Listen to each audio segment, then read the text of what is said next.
Bwana Yesu asifiwe. Haleluya, haleluya. Amen. Kwa majina yangu naitwa Prophet Mariam Kusekwa. Amen. Tuna kila sababu kumshukuru Mungu, ametupa neema hii ya kipekee tena ya siku ya Jumatatu. Haleluya. Amina sana. Karibuni hemani mwa Bwana tujifunze tena katika siku hii ya leo mpya yenye kupendeza mbele za Mungu. Tunajifunza tena somo jipya tele. Amen. Haleluya, haleluya. Amen. Tumshukuru Mungu kwa neema yake, ametupa neema kuiona siku mpya. Bwana apewe sifa. Amen. Kwa majina naitwa Prophet Mariam Kusekwa. Amina. Napendeni sana na wakaribisheni hemani mwa Mungu. Amen.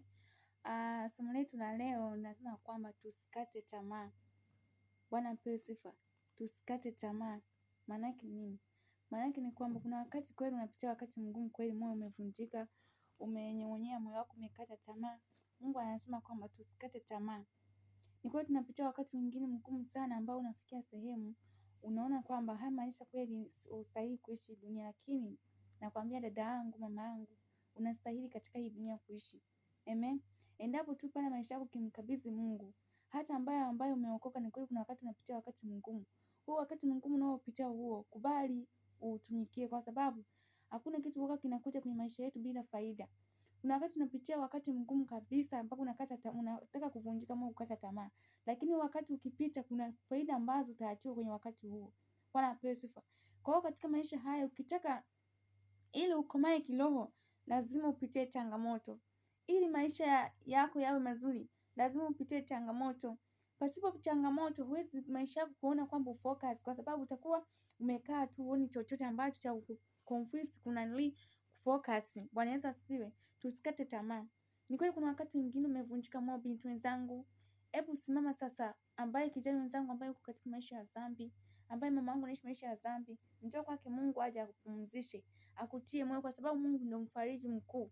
Ni kweli watu wanakufariji, ni kweli kuna watu wanakutia moyo, lakini mfariji kweli hapa duniani anayetufariji mioyo yetu ni Mungu tu peke yake, kwa sababu ndo anayejua machungu ya mioyoni mwetu, ndo anayejua jinsi gani moyo wangu unavyouma, ndo anayejua jinsi gani moyo wako unavyouma.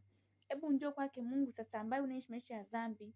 Ni kweli dunia umeona kabisa kuna wakati Mungu anatamani utoke katika hii dunia, lakini Mungu anakuhitaji, njoo kwake kumtumikie.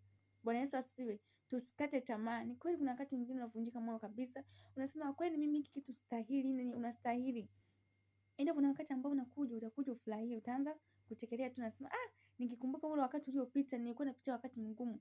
Na hata unaishi maisha ya dhambi utasema kwamba nikikumbuka maisha yale nilikuwa ninaishi maisha ya dhambi. Nilikuwa naishi maisha ambayo sina furaha kabisa. Nilikuwa amenifanya nikawa mtu ambaye nikaona kama vile sistahili kuendelea katika kuishi hii dunia. Bwana apewe sifa. Unaishi maisha ya dhambi, njoo kwake Mungu akupumzishe, akutie moyo, akufariji. Ni kweli utatafuta sana watu, utawapigia sana watu simu wakufariji, wakufanyeje, lakini mfariji mkuu hapa duniani ni Mungu tu peke yake. Hebu njoo kwake Mungu, Mungu mtumikie. Unaishi maisha ya dhambi, uliacha wokovu, unaishi maisha ambayo kwenye wokovu na kwenye dunia. Mungu ukisimama upande wa Mungu, hata kama kuna wakati ambao utakata tamaa kabisa, unafikia sehemu unataka kulimove hicho kitu kiache, lakini Mungu atakupa subira ya kuvumilia huo wakati ufanyaje upite. Na hata hivyo tu Ayubu naye alipitia wakati mgumu sana. Alipitia wakati mgumu sana sana sana. Mpaka mke wake akakata tamaa, akaanza kumshawishi amkufuru Mungu. Lakini Ayubu alisimama kwa ajili ya Mungu. Alisimama kwa ajili ya kumtukuza Mungu. Alisimama kwa ajili ya kumpendeza Mungu. Na hata sisi kuna wakati mwingine tunakata tamaa kabisa. Tusimame kwa ajili ya Mungu. Usijikite ukatoka katika ile ujaribu kuingia katika maisha mengine ambapo unaona kwamba haya maisha yanatosha sasa. Tunapopitia wakati mwingine tuvumilie kwa ajili ya Mungu. Kwa sababu tunapovumilia kwa ajili ya Mungu, Mungu anatuongezea kitu ambacho, anatuletea kitu ambacho wenyewe hatukuwa tunategemea. Kwa sababu amekuona jinsi gani ulivyostahimili katika hili jaribu au mapito haya. Bwana apewe sifa. Tusikate tamaa. Na wasiini sana. Tusikate tamaa. Mungu anatuita. Mungu anatupenda sana. Ni kweli anatuona jinsi gani mioyo yetu inavyotapika. Anakuona jinsi gani moyo wako unavyoumizwa. Anakuona jinsi gani mambo unayoyapitia. Mungu si kwamba haoni, anaona kabisa. Bali ameruhusu ya kutengeneze, ameruhusu ya kufikisha pale Mungu anapotaka. Ili Mungu akuketishe na wakuu, lazima akupitishe kwenye tanuru la moto. Huwezi kupitia mfano mtu ambaye alikuwa hafanyi chochote, hafanyi kazi, ghafla tu akawa na mafanikio. Ghafla tu akawa na mafanikio. Lazima watu wawe na maswali. Je, huyu fulani alikuwa hafanyi chochote, alikuwa amekaa tu anafanya mambo tu ya hivi na hivi, hafanyi kazi. Leo hii amefanikiwa kwa njia gani? Lazima watu watakupeleza na watakutafasiri. Hata kama utawakana kwamba hivi na hivi, utakataa, lakini ukweli siku zote unachoma mioyo. Bwana apewe sifa. Kwa hiyo tunatakiwa tusimame.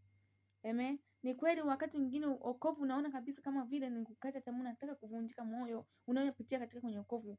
Bwana pesa si kumwamini tu Kristo na kuteswa kwa ajili yake. Tukubali kuteseka kwa ajili ya Mungu. Ni kweli maisha ya kiuchumi yameyumba, lakini nakwambia kwamba kuna wakati ambao unakuja ambao hapo stage ambao unaoipitia hiyo, kuna wakati ambao Mungu atakuja kuvuche, atakutoa katika hiyo sehemu. Kwa hiyo simama, usikate tamaa.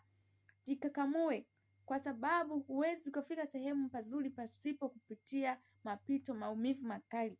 Bwana apewe sifa. Wakati mwingine maumivu yanaruhusiwa kututengeneza, yanaruhusiwa kutupa nguvu ya kufocus, yanaruhusiwa yani kutufanya tusimame katika kumtafuta Mungu kwa nguvu zote. Bwana apewe sifa.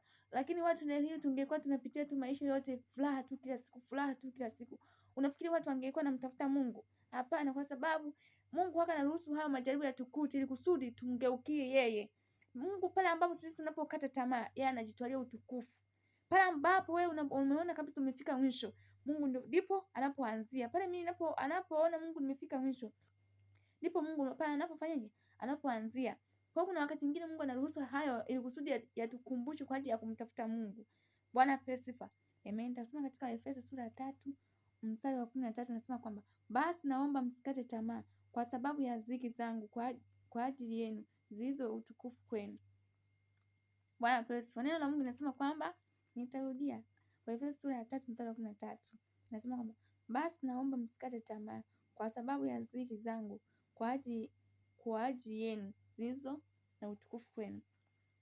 Neno la Mungu linasema tusifanyeje? Tusikate tamaa. Neno limesema kabisa hapa, tusikate tamaa. Mama yangu, unaishi maisha ya dhambi, umejikatia tamaa, njoo kwake Mungu akuokoe. Ni kweli wokovu unaona kabisa kwamba maisha gani haya ambayo ya kuishi katika maisha ambayo naumia hivi? Hapana, hauumii. Mungu anakutengeneza. Mungu anasema kwamba wajapokuwa ulimwenguni wana furaha, nyinyi mna huzuni. Kuna furaha yenu ambao Mungu ataifanyaje? Anaiatia timilivu. Mungu amesema kabisa katika Yohana sura ya 10, Yohana imeandikwa katika Yohana.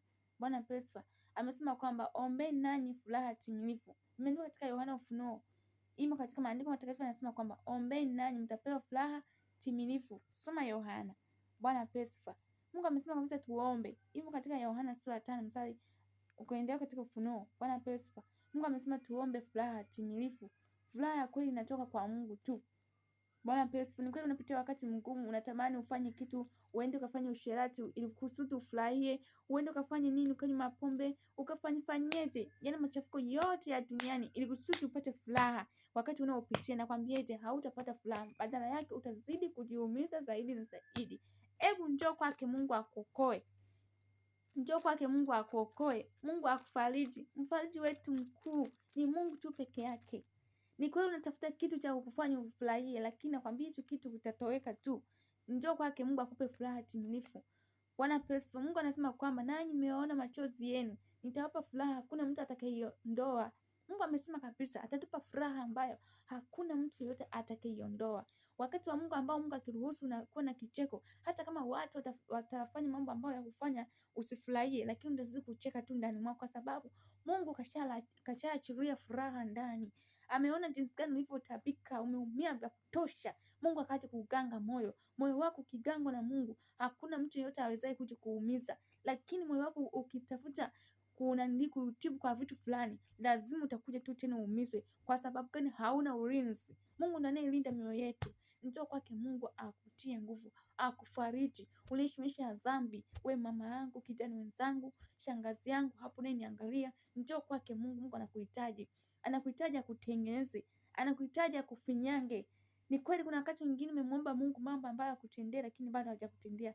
Lakini nakwambia Mungu hachelewi wala hawai. Mungu, ili ukiona jambo limechelewa katika maisha yako kutokea, jua Mungu anakuandalia kitu sahihi zaidi. Ukiona kuna kitu ambacho unakihitaji katika maisha yako bado hujakipata, jua Mungu anakutengenezea ambacho kinachokustahili zaidi na zaidi. Cha kufanya simama tu, usikate tamaa.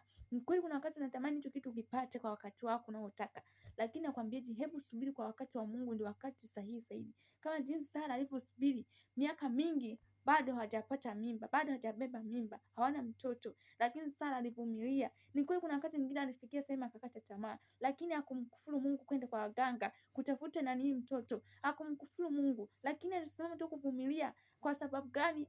Mungu aliyemuumba alisema kwamba yeye ndiye atakayenipa mtoto. Ni kweli aliishi katika kusudi la Mungu. Leo hii watu wanatoka katika kusudi la Mungu na tafuta kitu cha fasta ili kusudi wafurahie. Wanashinda namna ya kuvumilia kwa ajili ya kumvumilia Mungu. Wanatafuta kitu cha fasta. Lakini wakati ulipofika Sara akabeba mtoto. Na kweli wakati ambapo alipoambiwa kwamba majira kama haya utakuwa na mwana, Sara akasema ni kweli uzee huu.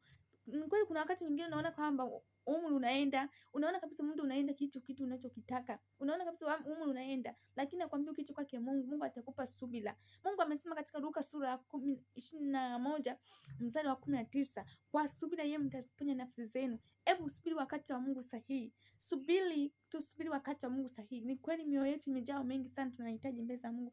Mungu atutendee. Subiri wakati wa Mungu sahihi, ndio wakati ambao utimilifu kabisa, ambao hicho kitu utakitumia kwa kwa kujinafi kwa uhuru zaidi. Bwana pesa, hebu njoo kwake Mungu. Bwana Yesu asifiwe. Usikate tamaa, tuvumilie. Mungu amesema vumilieni mabaya, vumilieni mabaya. Nakwambia mama yangu, njoo ambaye unaishi katika maisha ya dhambi, Mungu aje akupe uvumilivu. Umpendeze Mungu tu kuliko kuipendeza dunia. Bwana Yesu asifiwe. Amen. Mtabarikiwa na neno. Amen. Shalom, shalom. Bwana pesa. Somo letu la leo linasema kwamba tusikate tamaa. Mungu amesema katika Efeso sura ya 3 mstari wa 13. Amen. Tusimame tumtumikie Mungu. Hata kama kuna wakati mwingine watu wanatuona kama vile tunajifanya, lakini tujikakamue, kwa sababu Mungu ametuandalia kusudi lake mbele yetu. Bwana pesa. Ni kweli kuna wakati mwingine watu wanasema hivi na hivi. Acha watu waseme. Hebu sikiza sauti ya Mungu inavyosema juu yako na hata juu yangu. Amen. Amina sana. Shalom, shalom. Amen.